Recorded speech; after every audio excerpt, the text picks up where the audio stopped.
the presence, the aggression, and just the strength of this draft from SKT has been amazing so far. Zyra Syndra for one. There's the K-ban though from Flashwolves. I mean, Flashwolves are just trying different things. They've realized on both sides they don't have the answers. They have to ban the Caitlyn because they don't want to return to the comp from game one. That means I imagine they're going to leave up the Ivern, which, again, Peanut got through the game on, but certainly wasn't convincing on. Ivern's still a super strong pick. You wouldn't fault Peanut for playing it again because they were able to pull that game out. Very similar, I feel like, to what Flashwolves tried to ban last game. The question is, do they also throw a Fiora ban out here? Instead, they go go with what beats you. That means there's a lot of other things still up. And the other interesting thing is, remember, both shielding supports and Ivern are up. So while Flashwolves are not expected to go all in on Betty when it comes to a hyper carry, you definitely take away the karma to deny the two from SKT. And look, it looks like they'll just have to take the Ivern because of the potential of SKT. And the first two picks were exactly the same as in game one. In that game one, Karsa took Graves and Peanut took Ivern. So Flashwolves trying to flip the script a little bit on that, but it is much different to support Bang, a 3-time world champion, or Betty, a player who's having his first split with the Flashwolves. I mean, you're confident on Betty on Twitch, I say on Ashe, but certainly not the Twitch or the sort of champions that you're looking for to fit in, and the Twitch is going to be selected by SKT. I was going to say, our confidence in Twitch does rest very firmly with Bang, and SKT will take it quite early in this draft again, pairing it with the Lulu. Oh, he's going to flash it at least. We'll see if he wants to commit to locked in, I believe. A champion that did. That's it. Oh yeah, all right. We're good. Time for ban phase number 2. Maple has been spamming it in solo queue for sure, but we also have to keep in mind SKT can always play Nami and throw the Lulu in the mid lane. This is that's an exact composition they played in the LCK finals against KT Rolster, so that's always an ability that they have. It sounds like a pretty comfortable lane for Lucian, though, against the Lulu. So we've seen Faker kind of pick for comp and take the Orianna, thinking, okay, I'll get blue buff, I can just push and get out of lane, get solo killed, get pressured in the early game, and never get to that point. So I'm really curious for Faker to show us what the pick is against Lucian. I think everyone has a different opinion on a pick that could work. Say, for example, Fizz and go all in. There's many different ideas about what can work, but I want to know what Faker wants to do. Well, Fizz is banned, and Shen and Fiora will be banned by the Flashwolves as well. I'm not going to lie to you, I just want to see him play LeBlanc. It's a possibility, right? Already disrespected Maple with the largest CS lead in MSI history.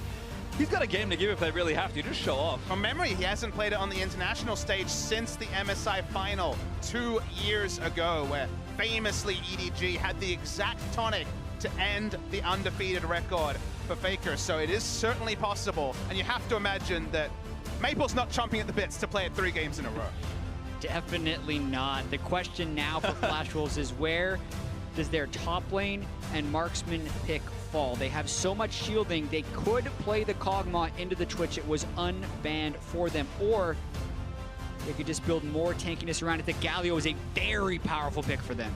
Looks like it'll be a disengaged Galio, though, a defensive Galio rather than the diving Galio we saw for the Gigabyte Marines. So I feel like the reliability there may actually be up in the air. And remember, SKT have long-range artillery of their own. Might even be locking in another one to complement the Twitch. And there are a lot of top laners banned in the second phase. Fiora, Shen, and even Gragas by SKT, kind of almost baiting him into the Galio pick. But there's a rumble, and Faker might just go back to the matchup he lost last time. Yeah.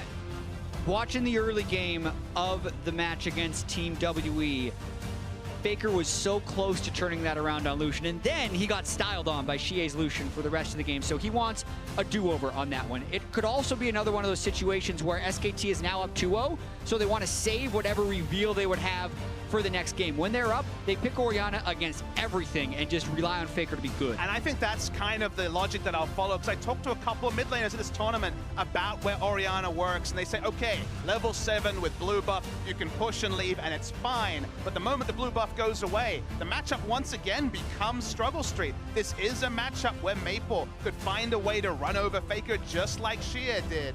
But it's just a very different context. 2 games down, getting styled upon so much in game 2. Maple needs to channel his reputation, channel all his resources to not allow himself to be taken down by Faker, because the Orianna pick does feel like a style pick. Well, it's not the LeBlanc I wanted, but again, Faker already lost on it. He's just going to say, you know what, you can have this, and if you win, maybe you get something else here. But Lucian has only shown up once this tournament. It was kind of the big pick that we were expecting to see, in maybe a lot of different places. Yeah, everyone definitely made sure to polish it after what they saw Xie do on it in the last day of the group stage. They were playing it a lot coming in, but now we're pulling it out in an important, meaningful game. And you look down both teams and you look for Initiator, really isn't one. You know, honestly, it's two kite-back comps to great degree. Feels like the Rumble ultimate will be to control space. You don't have a lot to capitalize on. There's no ball carrier. This is the snowball draft. This is very much about kiting back, controlling objectives. Feels like the team with the jungle control will have so much power because they can dictate where the fights occur. Yeah, we're going to be seeing a lot of sieging and potentially a lot of objective trading. This is a style that I feel like SKT has really pioneered more than other teams. Incredibly low initiation, but that does not mean they're unwilling to do things. So very difficult for Flash Wolves to catch up on, because normally the answer to that, if they're taking low initiation, is just pick a bunch of initiation and try and get them, but Flash was gone with a different style. I mean, as you say, SKT have been known about this comp for the longest time. I actually cast my mind back to the Telecom Wars this season, because it was KT who were definitely going more this route at a time when more teams are going traditional tank top, teleport bot lane when the wave crashes, take turrets. KT definitely were following this sort of style, and it's interesting to see SKT bring back an old comp, put their own spin on it. But the fact that there's no ball carry, this definitely is a sort of draft that I saw from SKT in their losses twice in the group stage. To me, it doesn't have a lot of identity apart from, hey, there's a shield for Bang. If he gets ahead, he can rush up with a shield and do a lot of work. But no initiation on 10 champions is kind of a surreal world. Well, I said that Flash Wolves were pushed to the limit after Game 2 ended. This is a Herculean task to run it back 3 straight versus the best team in the world, but that's what Flash was going to have to do. First, they can try and keep that game record alive, but they want to keep this series alive. MMD will be allowed to itemize very favorably. Of course, still has some magic resist scaling on that passive, so we'll be able to stack magic resist against Rumble and Orianna, who will likely find inside lanes. Of course, Twitch will do plenty of damage, but at least when it comes to first purchases, they'll feel pretty good for MMD. Yeah, triple Dorns to Spectre's Cal, the expected choice for Galio.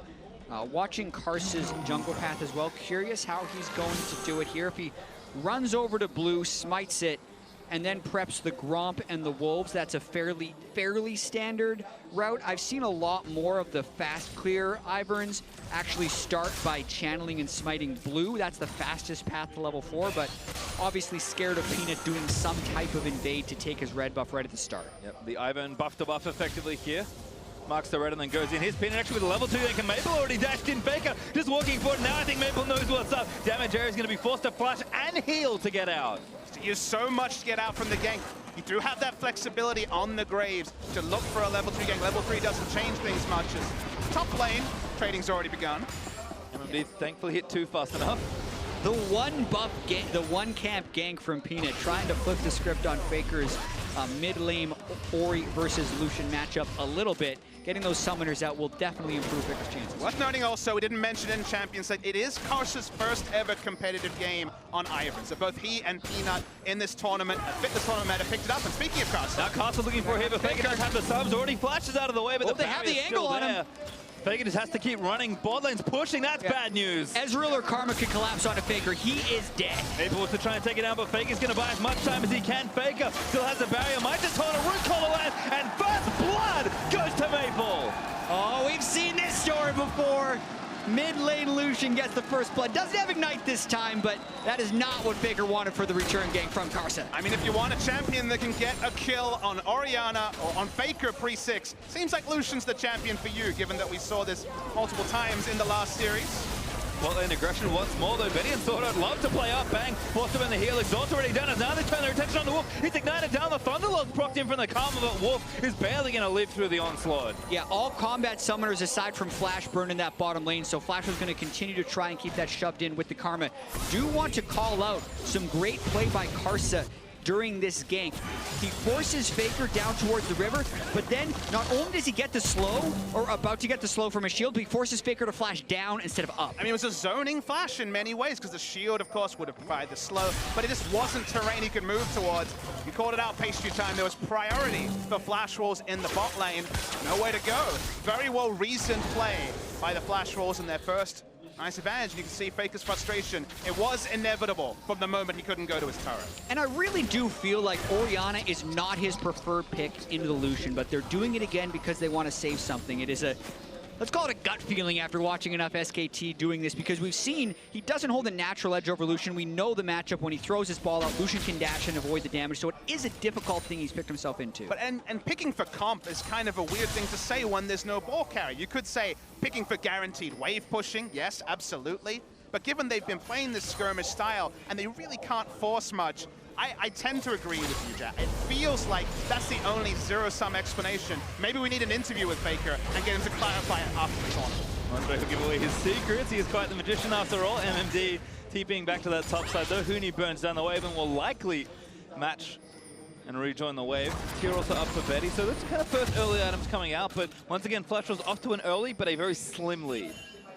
Yeah, and they do have some nice scaling when you consider Lucian and Ezreal coming in with the double shielder. So it's not that exactly same type where SKT can just group up around 20 or 30 minutes and automatically win. It could happen that way if they land the right spells, but it's not the same level of discrepancy in scaling.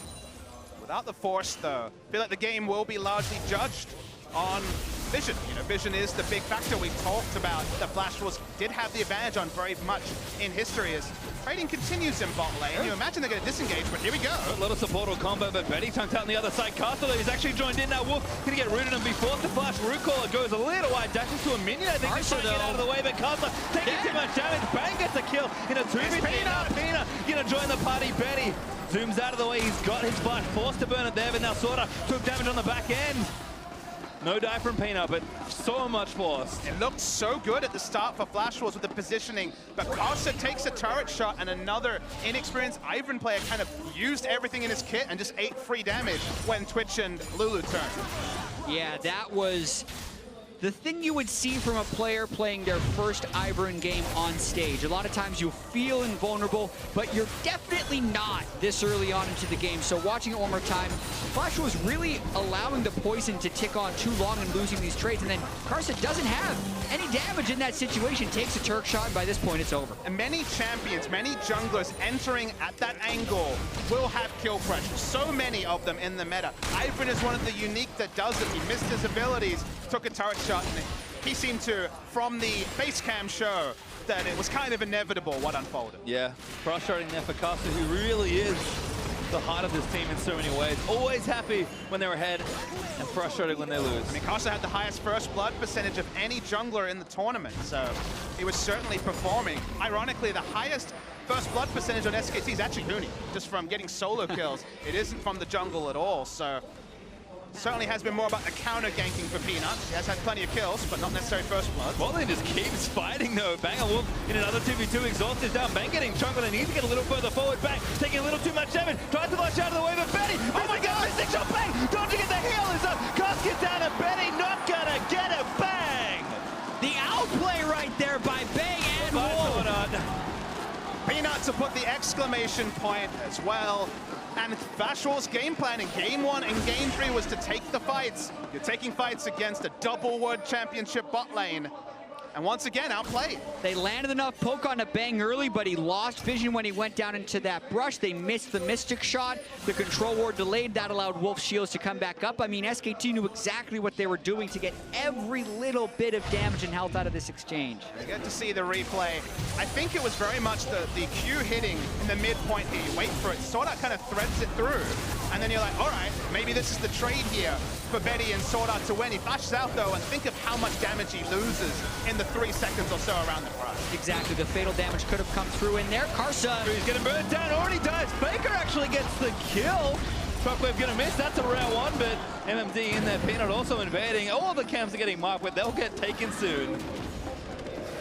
And SKT starting to take over. Ivern down, make him waste time with that channel on the red buff. Peanut has smite, so MMD could try to disrupt this, but not gonna happen. And going back to that bottom lane 2v2, this is one of the problems about playing against SKT is not only do they have the reputation of this amazing team, they're also the best mechanical players, so even in the individual moments, they will be able to outplay. Peanut's got ulti, so Maple maybe not going to live. Does have summoners, gets the culling back down. Peanut answers with his own ultimate just to get Maple out of the way. Does disengage successfully, but now Wolf maybe caught SwordArt. SwordArt going to have to use that blasting cone. No, hold on to it for now, gets the ward down instead, but Wolf instantly sweeps it away. When you're casting SKT games, you have to look deep for adjectives to describe Snowball. Cavalcade of objectives, Snowball. Feels like we need more terms because things really do ramp up. Huni opening up on Karsa, and with Faker as backup, he's happy to go in. Yeah, giving Karsa no way out after he flashed directly over. Oh, that E landed. MMD, though, gets the Windsor ball back. Peanut's also up here. You have to think something's going wrong. MMD might not have the luxury of getting out in time, but he moves away from the turret. Gonna try and get one more wave, and SKT did actually pull away. The MMD will live this time. Yeah, and even with triple Dorans, though, getting pushed out of the lane, that's one of Galio's stronger points on the map. And even with that mid lane first blood coming through, that's about all that has happened. Now Karsa getting jumped on. Bang, another ambush started up. RuPaul is going to land for the stun. Huni, though, TP'd around for a kill. Bang's going to get another one. This is just SKT adding insult to injury right there. He got in there. You're wondering, where did he come from? It was clearly the teleport, but Bang disappearing from bottom because they've been able to push that up. Huni pushed up the top lane, and they cascade the pressure through to the rest of the map. I don't feel like either of these junglers are going to be favoring the Ivern too much. Both of them have felt some pain. Game 1 and Game 3 respectively. Getting collapsed on. Again, we talk about the Twitch, this time with Lulu and Orianna. But a stylistic choice that we only saw Bang play for the first time this season in the grand final is frequently showing itself to have to be a ban because they play around pressure better than any other team in the world. And they play around pressure as their form of initiation, because we often look at these team compositions and say they have little to no initiation. They have to land Shockwave, or they have to get, you know, Lulu flashing in to knock someone up. But no, they just need to get enough pressure to get wards behind people and then use angles. Notice how Bang staying camouflaged on the side of the lane, waiting for Betty to push up. Again, forcing the arcane shift back. They manufacture fights. Maple back in, but Faker here with the barrier flash and the Shockwave. Maple gonna flash it. Really wants to go in, but Peanut into defend already. He'll get burnt. Peanut, huge damage and Faker shuts it down with a dissonance. The ball location was the last thing you were thinking about when Faker had to use the barrier, but it was actually still in range. Snapped it over to Maple, and the all-ins that were working for Gia suddenly are not working for Flash Wolves. Just awesome Orianna play, I feel like, from Faker, because so often you just want to shield yourself in those situations and the ball goes so far away from the fight. But Faker managed to get it behind Maple and just leave it there, totally surprising him for that final kill. Can't wait to see it in the replay. Credit to Peanut for another great counter gank as well, but you can kind of see the difference between an Orianna that's now ahead and a Graves forcing against a Lucian mid and an Ivern. This is kind of that point where it gets rough in the matchup. And you see the all-in, you're like, okay, this worked really well for Shea. What's going to happen? What's out the ult? Notice that he uses barrier and not command protect. He just walks back into range, uses W, Thunderlord's proc. He could have used command protect at any point. Yeah.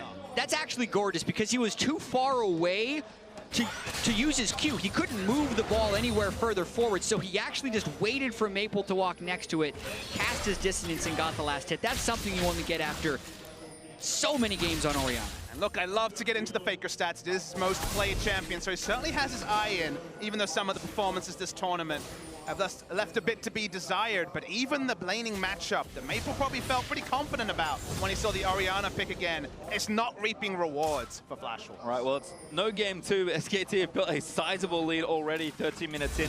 3,000 gold up, 6-1 up in kills, and the turrets are still looking healthy-ish on the side of Flash Wolves. You have to think again, SKT know how to move themselves around the map, take their first turret kill, knock down multiple turrets in a row, and if that happens, Flash Wolves are just too far behind to really recover in the mid-game. Yeah, and there's the standing gold is what's preventing this lead from being the same level that it was in Game 2, and the standing gold refers to the outer turrets in every single lane. Mountain Drake is up.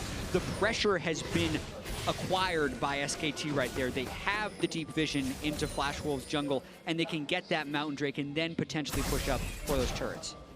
And it's just, again, that using pressure as a form of initiation that you can kind of see from SKT. Look how far back the members of Flash Wolves are forcing to play. This is kind of that brilliance and the elegance in SKT's play that is very difficult to understand just looking at it. But when we see games play out time and time again the same way, you have to look a little further, and when you do, you just see the beauty. And it's not played without risk. They were making that play before Huni's teleport came up. MMD was hanging back because he had teleport of his own, but it's all about windows. It's all about knowing how much aggression you can show in the context of the 14 minutes that have occurred before you push up and threaten the dive. And when it's within 30 seconds of a teleport coming up, you may have a timer, but you start to doubt yourself. Yeah, and even now when they have full control word vision of the river, they're not immediately going over to Drake. They're hoping to just keep chipping away on that bottom side, waiting for Flash Wolves to overcommit. They could also be waiting for their soul lanes to hit level 11 because they hit such tremendous power spikes when compared to what the Galio and Lucian hit at level 11. Flashes forward while Griffin, then goodbye, Maple! There's your initiation, Jatt! Hey, we talked about getting next to someone in Lulu all thing. That's one way. Oh my goodness. He smelled blood. You know, he had the Ivern game. He's working out his frustrations, flashing into melee range of an Orianna. I think Bang's going to turn it maybe back around. Shields are good. The redemption down to his Karsa, actually. That was his redemption that maybe got it done, but another flash from Bang. Betty desperately trying to finalize the kill, but no case will be closed today. Bang will escape with his gold, and there's Faker. First turret gold solo. Well, we said Orianna was probably not his preferred pick against Lucian.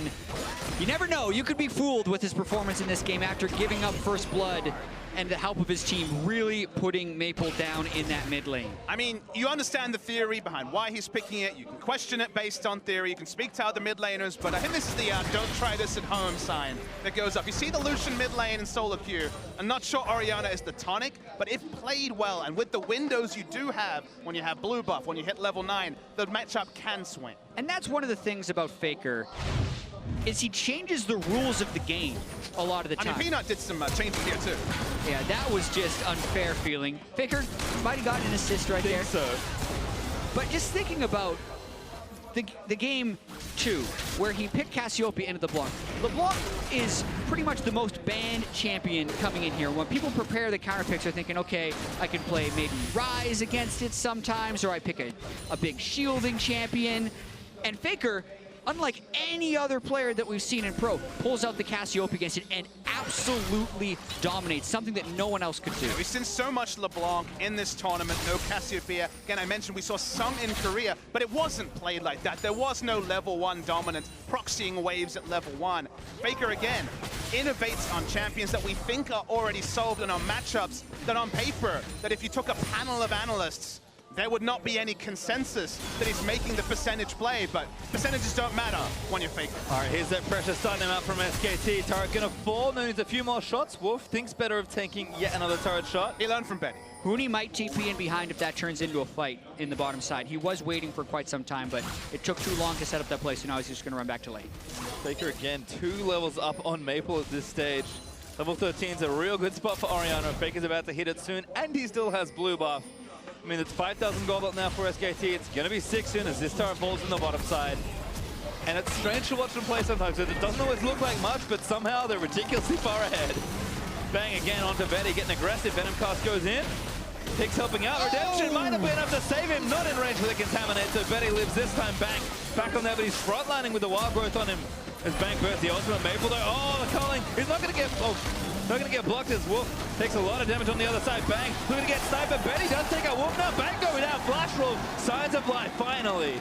All the time, a Rumble is pushing, but that's a play that at least gets some confidence into the flash rolls. This time, Bang doesn't have summoners up. He used them for the baits in the previous trade. Peanut. In and at it again, looking to try and make himself the MVP. Zeus Ball with the help of Faker, ultimate at the ready. Maple burns his heel to escape. Peanut is a merciful god today. This game heating up though. MD trying to teleport in behind Faker and Peanut. They didn't see it, so the Galio will come as a surprise. Karsa and Maple burning damage onto the tower, but here's MMD, flashed on, finds 2. There's the Justice Plus knocks up Peanut, great ult from Huni. Galio also back onto Karsa to protect him. Huni, just too much pressure on his own. Yeah, MMD didn't have any more initiation. The ult onto Karsa allowed him to tank the equalizer for the longest time, so actually, even though it looked comical was the right move, here's Huni though. Anything you can do, I can do better. Huni aggressive TP down towards Betty. Got Wolf behind him as well. Betty already going to get taken down. Elan's over the top, and Wolf going to get himself a kill in the game. Betty turned into a critter. Betty autos the trinket, and Wolf. That was like one of those games where you're behind a counter and trying to chase someone, but unfortunately, for Betty, he couldn't play that Arcane Shift game with Huni since Wolf was the second player who came and just corralled him. Feels bad, man. That's all I have to say. Feels bad to be Betty. There were no good directions to go.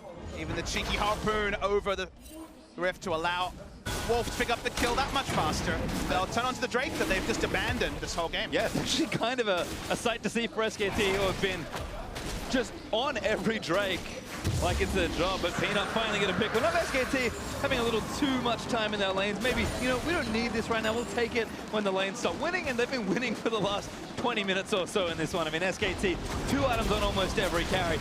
Consistent pressure in all these lanes, and the gold lead growing to almost 7,500 gold.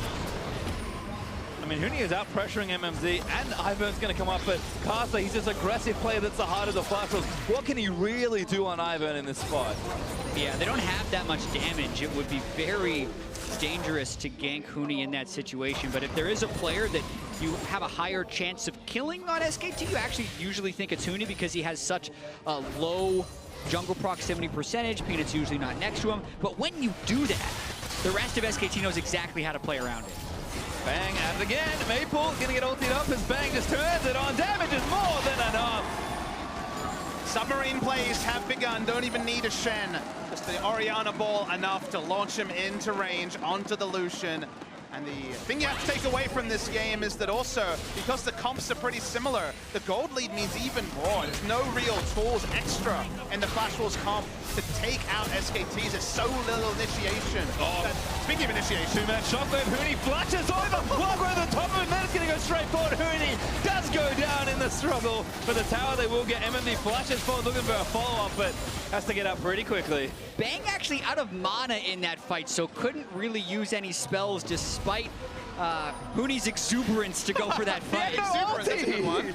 Just used it to pick off the Lucian, so SKT, little too much sauce in this one. I mean, when you put Peanut and Huni into a lineup, you get exuberance, as you put it, Jatt. Flashing in here, that was optimistic from the side of Huni for sure. Yeah. It's a target for a single kill, so I guess on a simple terms you take it, and also Net positive. yeah, Why net not positive. do it? Boom. Easy. Oh dear. Maple with you clearing the way back out in mid. As Flash is just struggling to find a foothold. No turrets hurts a lot here at this point. Flash Rules just have to keep making plays on map that they don't have any vision on. You can see Bang abusing the map advantage SKT He had. didn't quite have the spray and pray, otherwise he would have picked up a kill most likely onto Lucian there as well. Just popped up with his newly found red buff, dunked him out, backed away, and you can see on the map, basically SKT is getting access to every This CS. keeps happening. Yep, Whimsy's on him. Betty's the next one. He's got Flash. Bang does have his ultimate again. Galio ulti is enough to keep him alive with a bit of help from Ivern's shields, but okay, what's his cooldown right now? 80 seconds? He's back at it again in about a minute. Lulu makes his closing distance that much better. They take the Galio alt threat away. They prep those side waves. SKT hitting on all cylinders right now. Game 1 ended about 30 minutes. Game 2 looked at about 27. 22 and a half of pass somewhere. SKT might try and make this one the fastest game in the series. I mean, we're what, 2 hours and 20 minutes into the series. Looks like it could be a very, very early one. They're looking for kills and also this turret. I mean, Bang is just all the initiation they kind of need at this point. 4 1-on-1. Turret's going to fall down, and again, the consistent dynamic pressure SKT applies got them almost 10,000 gold ahead at 23 minutes. And we have seen so many different iterations of SKT. So every one of them having Faker. The last few years, Bang and Wolf have been in the finals and victorious with it. But Peanut and Huni are really the ones that have had to integrate within this SKT lineup throughout the year. And at first, it was hard because Bangi and Peanut are completely stylistically different junglers. Huni was not the way Duke was playing for them last year. Maybe a little bit more comparable to Marin in the 2015 SKT, which many consider the best incarnation of SKT. And that's kind of what SKT will be striving towards, is trying to be the best SKT ever. And you use the word dynamic to describe their decision-making. This new SKT lineup is dynamic. Huni's dynamism and his dynamic nature was clear 2 years ago on Fnatic playing Vlad and other carries out of meta. Peanut captured the world's imagination at Worlds with his aggression on Olaf and Lee Sin. And they've added dynamic players to complement now the steady hands, Faker, Bang, and Wolf. And the end result is it's still SKT dominant, but some of the games have so many highlights that aren't the controlled, slow games you would previously associate with the name SK Telecom T1. Many things change for this team, but the two constants have been Faker and winning. And SKT are in a very good spot to win this series. Sorry to come. Oh, thank you. He's also he's not on the riff. 3 constants, baby. He'll do. He's pretty good, I guess. 10,000 gold though is the lead for SKT. Apologies to Coma once more. SKT are setting up, of course, for the Baron. Huni with the TP. Got bottom lane going, and Flash Rolls just need an angle. Coma holds grudges too. He's coming for you now. Oh, no. You didn't list him in the content, so we'll see.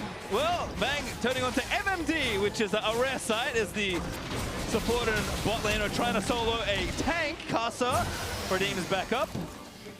Faker did burn his ultimate for that play, but not too much investment. Flash Roll's just so far removed from this series at this stage. And SKT don't even need the objective. They can wait. They got an Ocean Drake in 25 if they really want it, but they might try and make this one a quick one. Yeah, and team composition-wise, while they did pick things that can scale, they don't necessarily have a good fallback pattern, which is what we'd like to talk about a lot. When you get pushed in as a team composition with incredibly low initiation, there's not many ways you pull yourself back into the game. You can't sneak in and get picks with your low CC composition. You can't 5v5 team fight because the other team is just doing more damage than you. So. And you can't also ward both objectives. So, okay, they do force themselves out of base long enough to put some wards onto Baron, but then that means that the Drake is free. It's only an Ocean in 25 minutes, which won't be a massive factor.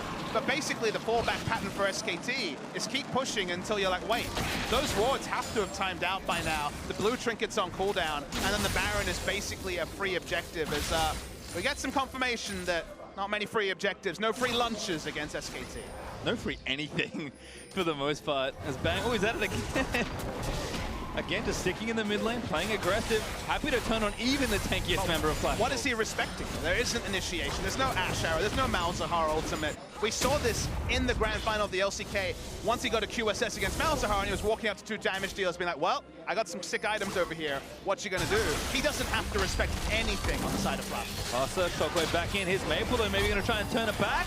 Barriers up, but Baker does have his flash, barely missed the ultimate Maple. Flashed in with the Wild Growth, gonna save him. Wolf there for his team.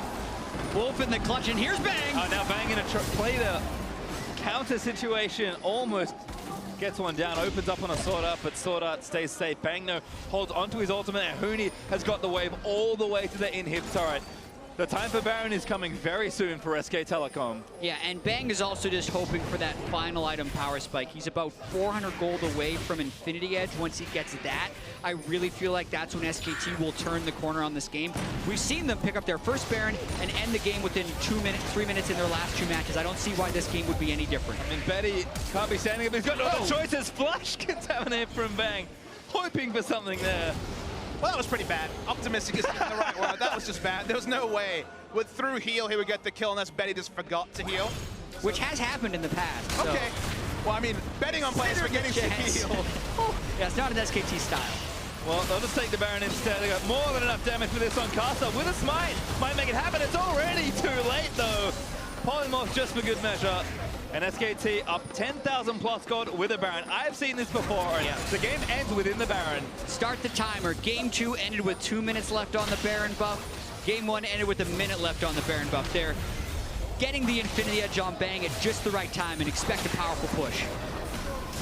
Faker doesn't have an ultimate for a little while longer. An uncharacteristic Shockwave miss, but it is really the tiniest of edges that Flash Wolves can gain, and it's not even going to last that much longer. 3 minutes and ticking now for SKT. How much longer will this game go on? And it does feel like a Shockwave missing buys you time. You know, that's really all you get, is you get a cooldown that will come up in 40 seconds. There's no counter pushing, there's no seesaw. It doesn't open up team fighting because they don't have engage.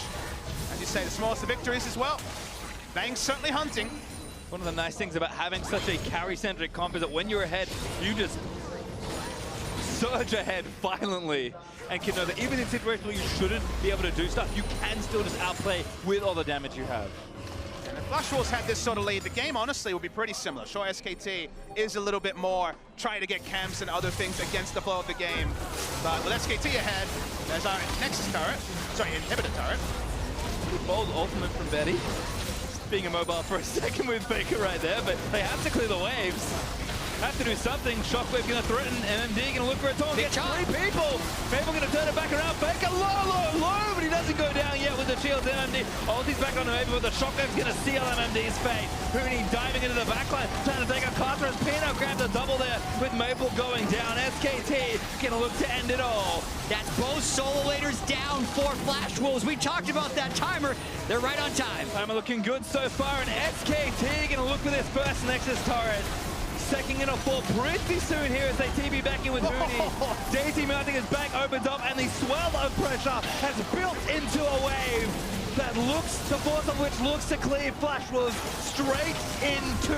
They will sweep the Flash Wolves, they will defend their MSI championship, and they will do what they have always done, achieve victory.